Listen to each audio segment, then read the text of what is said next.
2 Rois, chapitre 5.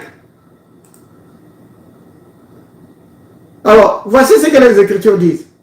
Donc, je vais commencer à partir du premier verset. 2 Rois 5. Donc, 2 Rois dans l'Ancien Testament. Naaman, chef de l'armée du roi de Syrie, jouissait de la faveur de son maître et d'une grande considération, car c'était par lui que l'Éternel avait délivré les Syriens. Mais cet homme fort et vaillant était lépreux. Vous avez vu? Il était lépreux. Or, les Syriens étaient sortis par troupes et ils avaient emmené captive une petite fille du pays d'Israël qui était au service de la femme de Naaman. Et elle dit à sa maîtresse, « Oh, si mon Seigneur était auprès du prophète qui est à Samarie, le prophète le guérirait de sa lèpre. » Naaman alla le dire à son maître, « La jeune fille du pays d'Israël a parlé de telle manière, de telle et telle manière. » Et le roi de Syrie dit, « Va, rends-toi à Samarie, j'enverrai une lettre au roi d'Israël. » Alors Naaman partit, prenant avec lui 10 talents d'argent, 6000 cycles d'or et 10 vêtements de rechange. Il porta au roi d'Israël la lettre où il était dit, « Maintenant, quand cette lettre te sera parvenue, tu sauras que je t'envoie Naaman, mon serviteur, afin que tu le guérisses de sa lèpre. » Après avoir lu la lettre, le roi d'Israël déchira ses vêtements et dit, « Suis-je un Dieu pour faire mourir et pour faire vivre, qu'il s'adresse à moi afin que je guérisse un homme de sa lèpre? Sachez donc et comprenez qu'il cherche une occasion de dispute avec moi. » Vous avez vu ça, bien-aimé? Quand le roi d'Israël a lu la lettre, il a paniqué. Il dit non, c'est juste une astuce pour chercher querelle avec moi et provoquer la guerre. Mais vous avez vu où a commencé l'histoire? C'est la petite fille qui venait d'Israël qui a témoigné à la femme de Naaman. Et la femme de Naaman a dit à son mari, vous voyez, cette petite fille connaissait plus de choses que le roi. Vous voyez, le prophète de Dieu était en Israël. Mais le roi ne connaissait rien. Il était loin de tout ça. Oh là là. Mais la petite fille, elle était au courant des choses que Dieu faisait en Israël. Mais le roi n'était pas au courant de tout ça. Ou alors il n'y croyait pas du tout. Il était loin. Et souvent c'était dans l'idolâtrie qu'il se trouvait. Et regardez l'impact du témoignage de cette petite dans la vie de Naaman. Parce que c'est de cela que je veux parler. L'impact du témoignage. Quand tu apportes un témoignage à quelqu'un, oh là là, si la personne est ouverte, le témoignage va impacter sa vie. Évidemment, il y en a qui ne sont pas ouverts du tout. Il va dire, oh, qu'est-ce que tu crois? Nous aussi en Syrie, ici, on a des serviteurs, non? C'est seulement chez vous? Vous voyez? Naaman n'a pas dit ça. Dès que Naaman a su qu'il y avait possibilité de trouver de l'aide, il a dit, je vais y aller. Si c'est en Israël, je vais y aller. Vous voyez? Ça, c'est ce qui bloque souvent beaucoup d'enfants de Dieu. L'esprit fermé. Tu lui apportes un témoignage pour l'aider, qu'il y a possibilité de trouver de l'aide. Mais non, la personne ne veut pas. Oh non, qu'est-ce que vous croyez? Dans notre église aussi. Ce n'est pas une histoire d'église. Tout est à nous. Un serviteur de Dieu, qu'il soit ici ou ailleurs, si c'est un serviteur de Dieu, il est à nous, même s'il n'est pas dans ton église, il est à toi. Oui, les dons de Dieu partout ça se trouve, c'est à nous. Tout est à nous, bien-aimés. Oh là là. Et Naaman, il a dit, je vais y aller. Et il est parti là-bas. Et il a trouvé de l'aide. Vous connaissez l'histoire.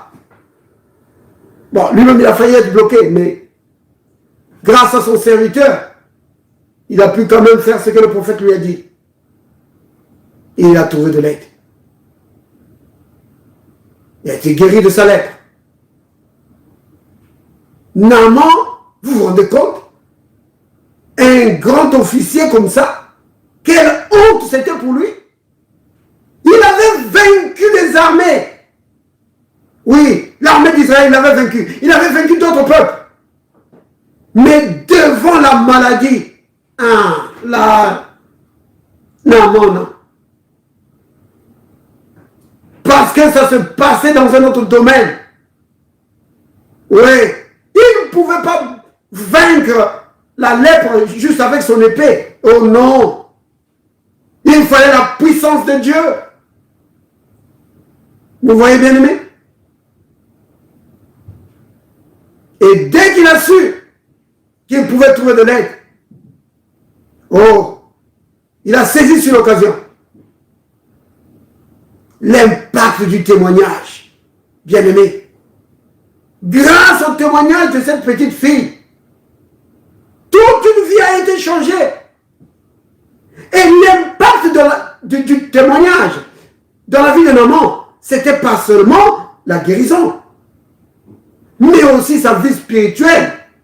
Parce que si vous lisez, vous allez voir qu'il a reconnu vraiment que le vrai Dieu, c'est vraiment en Israël. Et il a reconnu tout de suite que leur Dieu là, qui ne pouvait pas l'aider, c'était des faux dieux. Et il s'est excusé.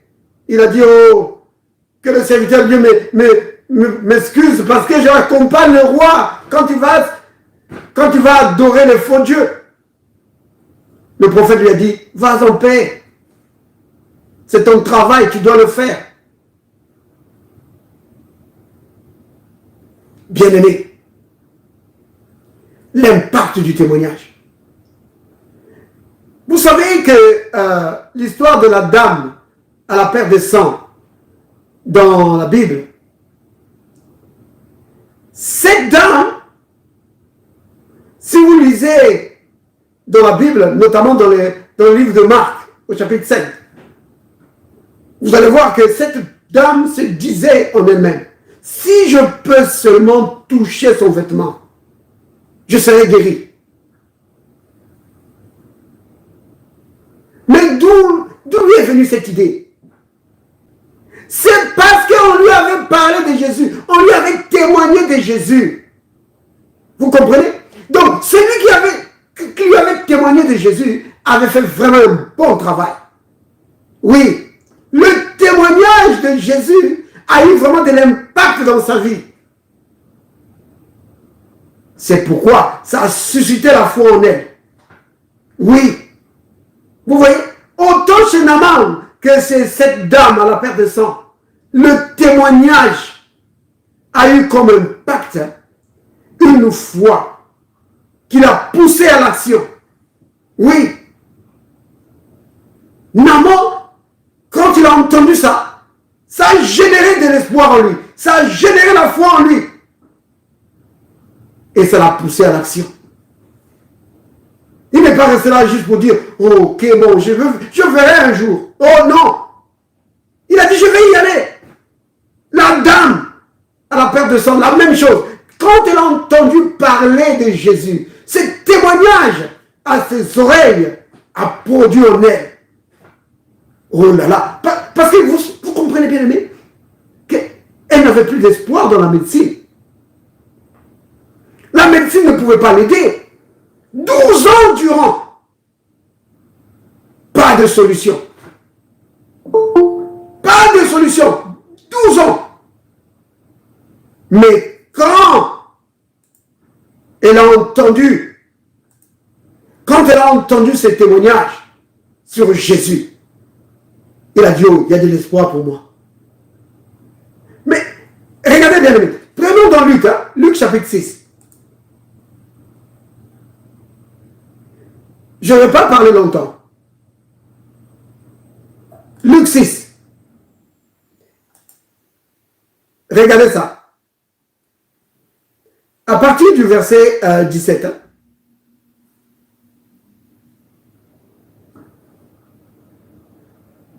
Alors,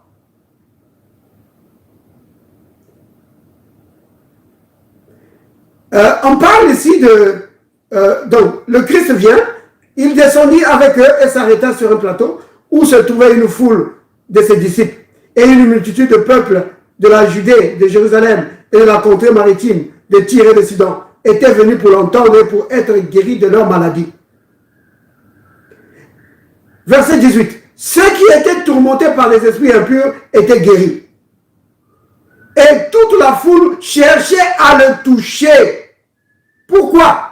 Parce qu'une force sortait de lui et les guérissait tous. Vous voyez? Une puissance, une onction sortait du Christ et les guérissait tous. C'est cela le témoignage que la dame a entendu. Quelqu'un veut nous dire, mais le rabbin de Nazareth, si tu le touches seulement, il y a une puissance qui sort de lui et qui guérit les gens. Elle dit, quoi? Juste le toucher. Elle dit, oui. Elle s'est dit, oh, si je peux seulement arriver jusqu'à lui, tenir son vêtement, moi aussi, je serai guéri. Oui. Et dans le livre de Luc, hein, c'est maintenant au chapitre 8. Donc on a vu au chapitre 6 comment les gens étaient guéris. Maintenant, au chapitre 8, maintenant la dame va aller. Elle aussi, elle dit, je vais y aller. Vous comprenez bien aimé l'impact du témoignage? Donc quand Dieu a fait quelque chose dans ta vie, témoigne. Ça va susciter la foi, de l'espérance chez quelqu'un qui est dans le problème. Oui. Et alors, la personne aussi va tendre sa main de foi pour saisir la guérison que Dieu lui donne. Parce que, vous savez, Dieu ne fait exception de personne. Ce qu'il a fait avec toi, il va faire aussi avec l'autre. Donc témoigne. Et ton témoignage va avoir de l'impact dans la vie de l'autre personne. Vous comprenez bien aimé? Oh, l'impact du témoignage. Oui, tu peux écouter le témoignage d'un frère ou d'une sœur. Mais il y a beaucoup de témoignages aussi dans la Bible. Tu peux lire cela. C'est des témoignages. Comme tout dernièrement, on a passé en revue le psaume 107. Le psaume 107, c'est un recueil de témoignages. Vous comprenez bien aimé? Le psaume 107 ne lit pas juste comme de la poésie ou quoi. Non, le psaume 107, c'est un recueil de témoignages que Dieu a mis à notre disposition. Pourquoi? Mais pour produire de l'espérance en toi, pour susciter la foi en toi, pour que tu crois que ce que Dieu a fait avec eux, il peut faire aussi avec toi. Le livre des Exodes, des enfants d'Israël, c'est un recueil de témoignages.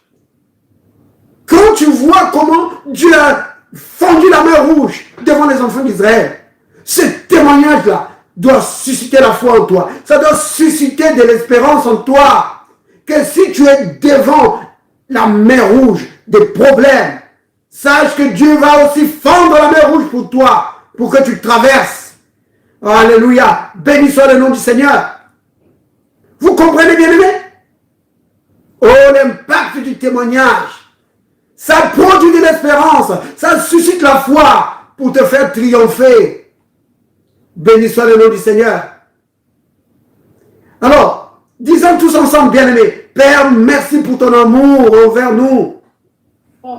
Père, merci pour ton amour envers nous. Oui, tu veux que nous puissions triompher devant les situations de la vie. Oui, tu veux que nous triomphions devant la situation de la vie. Les situations de la vie. Tu ouvres la mer rouge devant moi. Tu ouvres la mer rouge devant moi. Et tu me fais triompher.